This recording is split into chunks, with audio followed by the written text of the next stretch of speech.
এই সরকারি যে সংস্কার প্রস্তাবগুলো আছে আপনাদের কিছু কি একরকম অনীহা কাজ করে কিনা এখানে? না, এর সাথে আপনার মনে করেন যে ৩১ দফার সঙ্গে বা আপনার মনে করেন যে কমিশন গুলো যে ১৬৬ টি আপনার দিয়েছে, এটার কোনো আপনার নেই। বলে আপনার প্রক্সিমিটি নাই। প্রক্সিমিটি নাই মানে কি? নেক্সাস টা কেন নেই আমি আপনাকে বলি।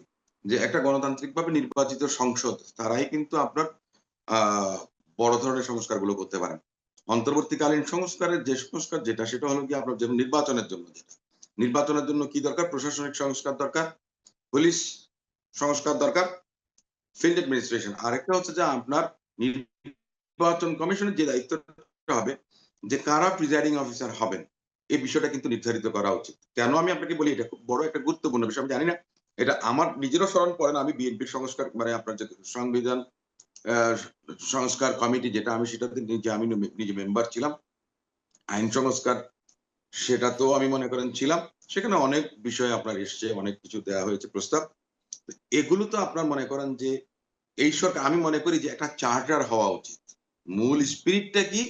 যে সবাই মিলে আসেন একটা জনগণের সঙ্গে একটা কমিটমেন্ট যে পরবর্তী সংসদে বসে এই সমস্ত কিছু বড় আঙ্গিকে সেটা সংসদে পাস হতে হবে। এটাই হলো মূল বিষয়টা। এখন অনির্বাচিত এই যে কেয়ারটেকার অন্তর্বর্তীকালীন সরি কেয়ারটেকার না এটা। কেয়ারটেকার গভর্নমেন্টেরও তো মনে করেন যে একটা ছিল কর্মপরিধি ছিল কি করতে পারবে, কি করতে পারবে না।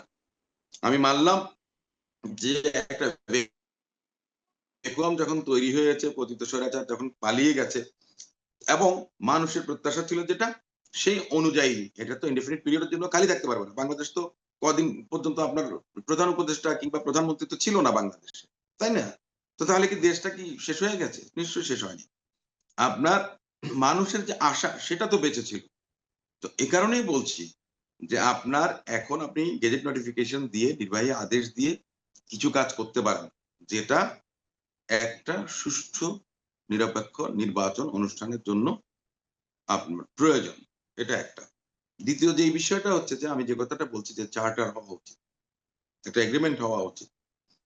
যেটা আপনার পরবর্তীতে সবাইকেই মানতে হবে। আপনার যা আছে এটা যদি হয় তাহলে নিশ্চয়ই আপনার সংস্কার তো হবেই। সংস্কার তার আপনার মনে করেন যে প্রত্যাশা বা প্রাপ্তি জনগণের সেটাও পূরণ হবে। এবং যেটা আপনারা করছেন বা আমরা করতে চাই, সবাই মিলে যদি বসেন, করেন, তো তাহলে সেই এগ্রিমেন্টটা এক্সিকিউট করা হবে তখন পরবর্তী সংসদের মধ্য দিয়ে। তো তাহলে এখানে আমার গণপরিষদেরও প্রয়োজন নেই। আপনি কি সংবিধান সংশোধন করবেন, আপনি সংস্কার করবেন, কি বানাবেন, কি বানাবেন না, কি বাদ দেবেন, কাকে ধরবেন, কাকে ছাড়বেন, সবকিছুই আপনি তখন করতে পারবেন। আর সমস্ত কিছুই তো বলেছি যে চলমান প্রক্রিয়া। এখানে সংশয় বা অনীহা আমি তার কোনটাই আমি দেখি না। আপনার যদি ৯০ দিনে কেয়ারটেকার গভর্নমেন্ট নির্বাচন করতে পারে, একটা সরকার ৫ বছর চলল। তারা মনে করেন যে প্রশাসন, পুলিশ, স্থানীয় প্রশাসন, সচিবালয় সবকিছু মনে করেন আপনার নিজেদের দলের নিজেদের ইচ্ছামত চালায়। কিন্তু ৯০ দিনের মধ্যে তো এসে আপনার কেয়ারটেকার গভর্নমেন্ট সেটা তছনছ করে দেয়। কেন করে?